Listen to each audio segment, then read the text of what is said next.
moving on to another disappointing team. This week does feel like there's been lots of disappointments. You can throw Brisbane in there, even Gold Coast, bit of a letdown. It was a bad round, wasn't it? It was a horrible round. But Melbourne, I think, takes a cake for second most disappointing. Probably on par with Carlton as the worst run club in this millennium.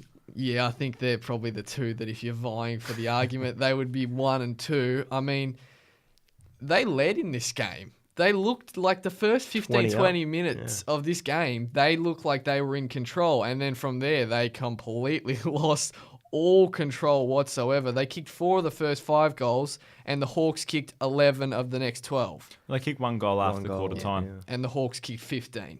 I heard Jesse Hogan had a good game because he had 24 disposals, but he's a full forward. He's going up the ground a lot more for some reason. Well, we went to the game against Geelong, and we saw their forward line isn't fast enough to track back. And they've got no one in their forward line who's going to kick goals. No one to kick to. And Alistair Clarkson, everyone's calling him this genius, which he is. He kept the player back in defence, picking off every forward attempt by Melbourne. Mirror? Might have been Mirror the New. We'll talk about him later. But I mean, obviously the end result was a 67-point win by the Hawks, and all of this. And I mean, there was a stage where they had one guy on their bench because Frawley had a migraine issue. Rioli and Puopolo both have injuries which are going to affect them. That really hurts because those guys are out for 4 to 6 weeks. So that's one that's going to come back to bite them.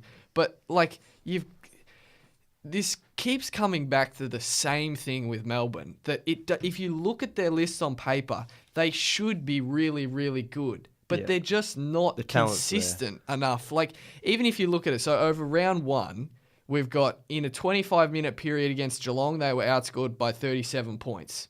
Then in round 2 against Brisbane, in a 29-minute period, they were outscored by 42 points. Then in round 3 against North Melbourne, in a 14-minute burst, they were outscored by 24. And then obviously the absolute 15-1 goal annihilation after three-quarter time. They're just so inconsistent. How much of this is a mental thing compared to actually, can we do this and actually on the field? Did you see the graphic on AFL 360 on Monday where it was in 22 of Simon Goodwin's 26 games in charge of Melbourne, they've conceded 4 or more goals in a row. Yeah, in a row, like the runs. Yeah. Did you see that? No, I didn't see the exact graphic, but it's similar to that where they're getting outscored in bunches. Yeah. And if you play that team yet. audio, I mean, we got Petrarca after the game. He was interviewed by BT and on Triple M. Triple M. So we'll listen to that and then see what that makes. You were 24 points down at the 13-minute mark of the first quarter. Were you a little concerned? No, not really. It's probably typical Melbourne, to be honest. Now, I personally don't have an issue with him being honest because I like players being honest, and when they're not honest, we get grumpy because they're robots. But there is an issue with the fact that he's so nonchalant about it. Like, it's just the fact that, this is us, which is fine, but you got to do something to change it. If I was a Melbourne fan, I would be absolutely livid hearing that. He was pretty relaxed about the fact that they just think fucked. about it. You're a fan. You go to the footy, you pay $25 for a ticket. Yeah. You catch a train there, $8. You've got to put up with all the people on the tram. If you buy a footy record as well and then food as well, you're paying nearly $50 to go and watch those players play. And they perform like that. Then after the game, you hear Petrarca talking about typical Melbourne. Why don't you try and change the way Melbourne play? Don't go and blame typical Melbourne. Try and change the way your style of play and the way that everyone perceives you. Yeah. Don't go and blame, this is just typical Melbourne. You're Melbourne.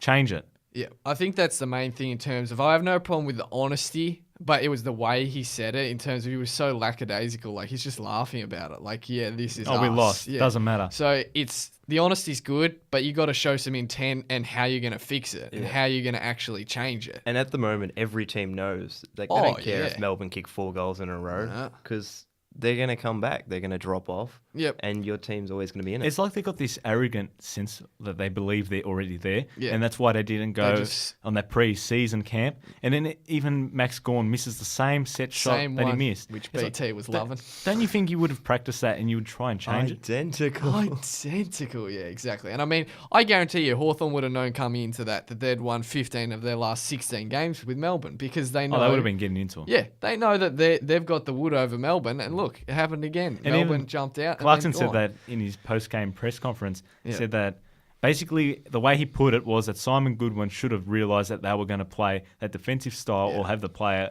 dropping off back into defence and that they should have changed it. But Melbourne are too stubborn to do that. And if you look at their defences are a great comparison because at the moment Hawthorn's defensive setup is back to their 13, 15 best. I mean, they are so well drilled. It's ridiculous. I mean, we've talked Clarkson's a genius, but right now he's got them back playing at an elite level. It's finals footy. Yeah, and their defensive instincts and the way that they structure up is perfect compared to if you watch Melbourne on the weekend.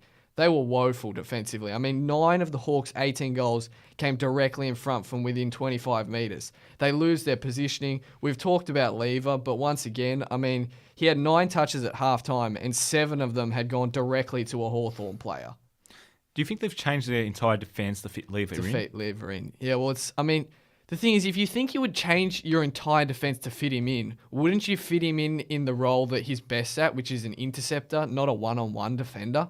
Because that's what he's being forced to do. But even having him as an interceptor, it changes the way that they play because they had the 6 in defence last season. But wouldn't you change it so he got to be an interceptor, not change it so he's now one-on-one and it's just he's getting destroyed.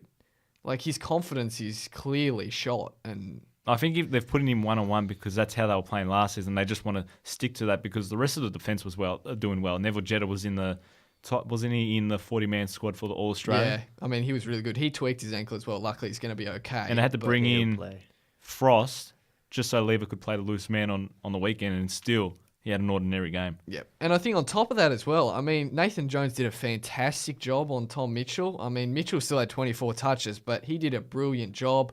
So they had some wins over the ground. It's just overall, and especially another thing they really struggle with is converting their inside 50s into scores. So, I mean, I think they led the league. Yeah, coming to the round, they led the league in inside 50s, but they only got 18 scoring shots from their 53 entries. The Hawks managed to get 25 from 54. So it's about converting inside 50. I was looking at the Melbourne stats for the season, but it's hard to analyse them because they've had 2 easy wins. Yeah. And that's the thing. I mean, we were saying things like, yes, they lost to the Cats, but they were close. They weren't even easy, They beat North's their hoodoo over North, and they recovered after Brisbane came back. But now you kind of look at it, and it's switched around. It's like, yeah, you beat North, but it wasn't that impressive. You beat Brisbane. Brisbane almost beat you. Over them, yeah. And looking at the Cats' form, you probably should have beaten them. So, I don't know. It's just... They've got so much potential, this team, but as long as these mental issues, these lapses in concentration, and these runs they keep giving up, I think they're going to have some serious issues going forward because you just don't trust them.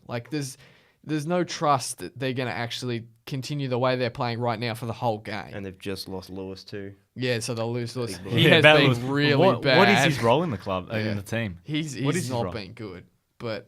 No, but I mean, what's his role? I want an answer to it. Being annoying, giving away 50 because he's penalties. playing off half back. He's not really playing in the midfield anymore. Yeah. They got some questions. I mean, they face, obviously, it's a massive clash now with Richmond. Then they've got Essendon, St Kilda, Gold Coast, Carlton. They would like to think that they could win the St Kilda, Gold Coast, Carlton. I wouldn't be surprised if they beat Richmond. They're going to be fired up, surely. Yeah, coming off that big loss, they got to bring something. They nearly beat Richmond last season in the same game. Well, they were up 20.